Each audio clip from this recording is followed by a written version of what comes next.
स्वामी सुखदेव जी महाराज, जिन्होंने पक्षिणी के गर्भ से जन्म लिया।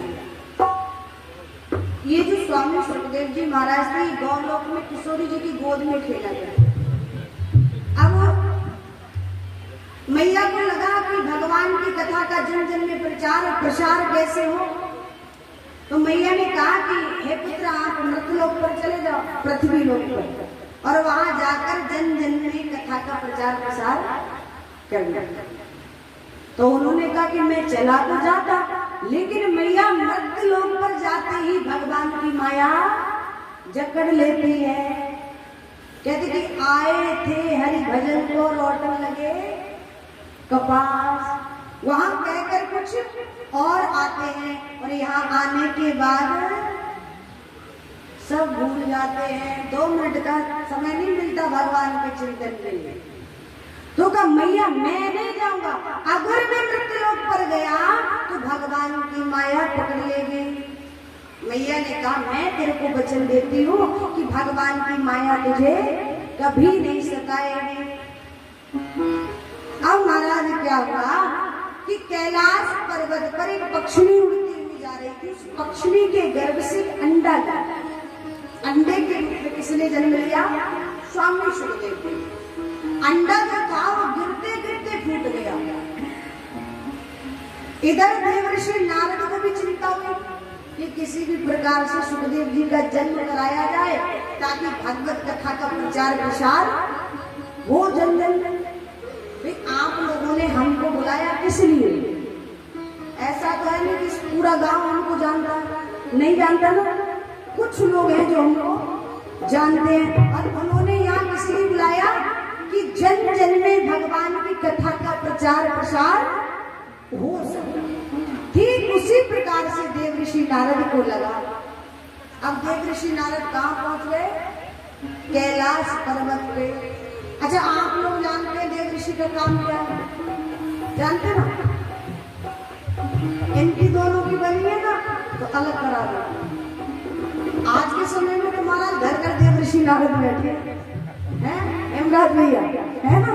हाँ, अगर पति पत्नी में बनी है ना, वो नहीं चाहते 2 मिनट को बने, चाहते नहीं चाहते।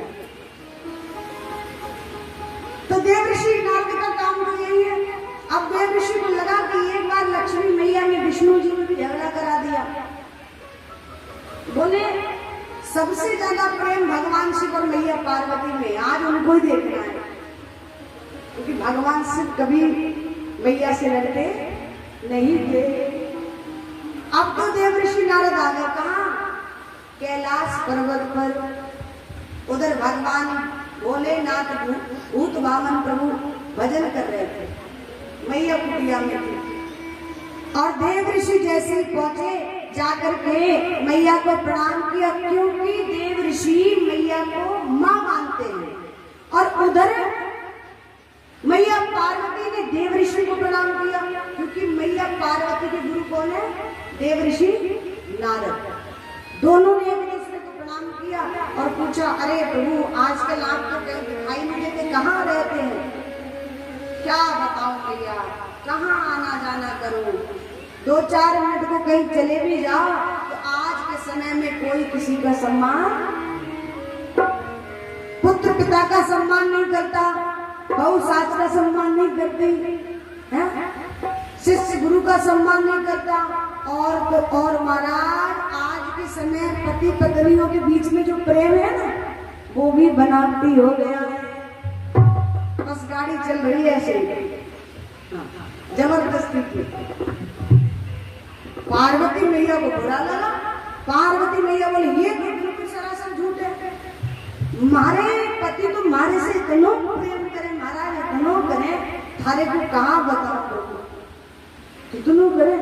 बोले इतना प्रेम करे कि कबहू मेरे पति मुझसे झूठ नहीं बोलते। अच्छा, भगवान बोले हमको कैसे विश्वास हो कि आपके पति आपसे झूठ नहीं बोलते, आपसे इतना प्रेम करते? बोले आपको बताओ, मेरे पति मेरे से इतना प्रेम करते हैं कि जो गुरुजी कान में मंत्र देते ना, मंत्र वो गुप्त रूप से दिया जाता है, उस मंत्र को बताया नहीं जाता किसी को। मेरे पति को उधर गुरुजी ने कान में मंत्र दिया और इधर आकर मेरे कान में कह दिया, इतना प्रेम करते हैं। देव ऋषि बोले, अच्छो मैया इतना प्रेम है? हाँ।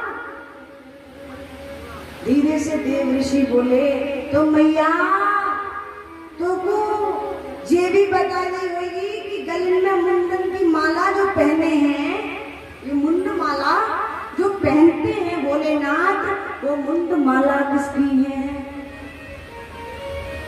अब मैया ऊपर से नीचे देखे और बोली, जे कहो नहीं बताई, ये बात तो आज तक नहीं बता के दी।